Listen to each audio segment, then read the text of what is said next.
Joining us on the broadcast tonight is a very special guest, Lalmani Tiwari ji, who's the trustee of Geeta Press. Sir, बहुत-बहुत शुक्रिया, नमस्कार, thank you so much for speaking to us. सबसे पहले शुभकामनाएं आपको, Gita press ने ये award जीता है। मगर कांग्रेस पार्टी के वक्तव्य या बयान को आपने जरूर सुना होगा। उनका कहना है कि गीता प्रेस को ये सम्मान देना मतलब गोडसे को ये सम्मान देना। आपकी पहली प्रतिक्रिया इस पूरे बयान पर कांग्रेस पार्टी की? रही बात यह कि गीता प्रेस को सम्मान मिला है जी, गांधी शांति पुरस्कार, तो ये एक अंतर्राष्ट्रीय स्तर का पुरस्कार है।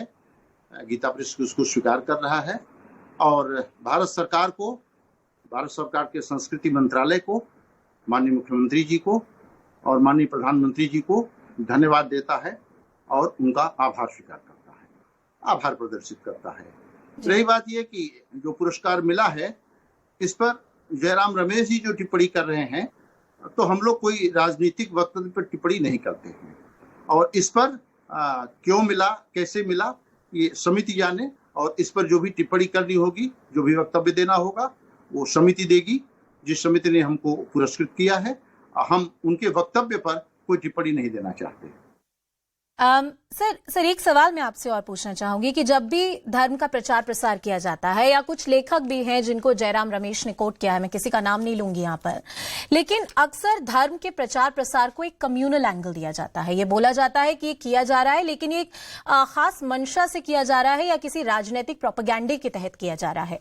क्या इस पूरे कम्युनल एंगल पर आपकी राय, आपकी टिप्पणी, आप कैसे देखते हैं इस पूरे क्रिटिसिज्म को? पहली बात यह कि अक्षय मुकुल की पुस्तक पर हम कमेंट नहीं करना चाहते और न ही अक्षय मुकुल को मैं कोई अथॉरिटी मानता हूं। दोनों बातें हैं। अगर हम गीता प्रेस किसी के पुस्तक पर कोई कमेंट करता है तो इसका मतलब यह है कि उसका अस्तित्व उसके सामने है। गीता प्रेस अपने आप में एक संस्था है जो किसी भी धर्म का बिना खंडन किए सनातन धर्म का प्रचार और 100 सालों से करता चला रहा है। अब तक गीता प्रेस 93 करोड़ से अधिक पुस्तकें पाठकों को उपलब्ध करा पाया है। और अगर पिछले वर्ष में देखूं, वित्तीय वर्ष 2022 और 2023 में, तो कल्याण की संख्या जोड़ लें तो 2 करोड़ 40 लाख पुस्तकें हमने उपलब्ध कराई है, जिसको मूल्य में देखें तो इतने नियंत्रित मूल्य पर होने के बाद भी पुस्तक हमारी 111 करोड़ से अधिक मूल्य की है। तो पाठकों का इतना बड़ा समर्थन हमारे साथ में है, पाठकों का इतना बड़ा विश्वास हमारे साथ में है, यही हमारा बल है, यही हमारा संबल है। और हम विश्व बंधुत्व के लिए काम करते हैं, मानव मात्र के कल्याण के लिए काम करते हैं और सनातन धर्म के प्रचार प्रसार के लिए काम करते हैं। और सनातन धर्म का उद्देश्य भी विश्व बंधुत्व और मानव मात्र का कल्याण है। आपने बताया कि सारी पुस्तकें, करोड़ों प्रतियां जो आप अभी तक छाप चुके हैं, लोगों तक पहुंचा चुके हैं, बहुत ही कम कीमत पर, कम मूल्य पर ये लोगों को मिल जाती हैं। आपने धनराशि लेने से क्यों मना कर दिया? देखिए, ऐसा है कि गीता प्रेस अपने स्थापना काल से ही किसी प्रकार का न कोई सम्मान स्वीकार करता था और न ही कोई धनराशि स्वीकार करता है। तो अब परिस्थितियों को देखते हुए अगर भारत सरकार ने ये सम्मान गीता प्रेस को दिया है, तो उस सम्मान में हम मान पत्र स्वीकार कर रहे हैं। लेकिन चूंकि गीता प्रेस किसी प्रकार का आर्थिक सहयोग किसी से नहीं लेता है, इसलिए उसके साथ मिलने वाली 1 करोड़ की जो धनराशि है, उसको हम लोग विनम्रता के साथ अस्वीकार कर रहे हैं। जी, लेकिन कुछ आलोचनाएं हैं सर जो पब्लिक डोमेन में इस समय है, और मैं बिना किसी का नाम लिए ये सारी आलोचनाएं आपके सामने रख रही हूं ताकि आप इन पर अपनी राय दे सकें, गीता प्रेस का बयान दे सकें।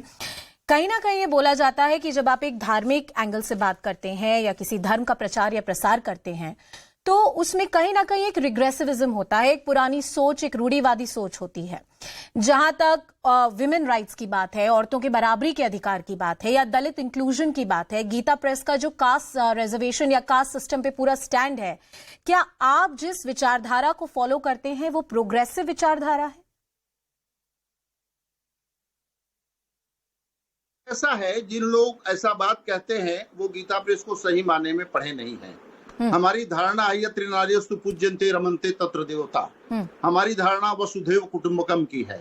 हम जो भी ग्रंथ छाप रहे हैं, जो भी पुस्तकें छाप रहे हैं, वो चरित्र निर्माण के लिए छाप रहे हैं। हमारे यहाँ से संत अंक छपा, गीता प्रेस के कल्याण के माध्यम से, जिसमें सभी धर्मों के संतों के विषय में विस्तृत वर्णन किया गया है। हमारे यहाँ संत वाणी अंक छपा, जिसमें सभी धर्म के संतों की वाणियां छापी गई हैं। तो हम केवल ऐसा नहीं है, हम केवल छाप रहे हैं तो विश्व बंधुत्व की भावना और प्राणियों में सद्भावना के लिए छाप रहे हैं। बाकी हमारा कोई और ऐसा कोई काम और उद्देश्य नहीं है। मेरा आपसे अंतिम प्रश्न त्रिपाठी जी कि आज के युवा लोगों के लिए, आज की युवा पीढ़ी के लिए गीता प्रेस या आप जिस तरह की पुस्तकें छापते हैं या जिस तरह की धार्मिक पुस्तकों का लोगों में प्रचार करते हैं, कितनी प्रासंगिक हैं, कितनी कॉन्टेक्चुअल है, कितनी इंपॉर्टेंट है मॉडर्न जनरेशन के लिए? देखिए, ऐसा है कि हमने 100 से अधिक पुस्तकें बाल साहित्य के लिए छापा है।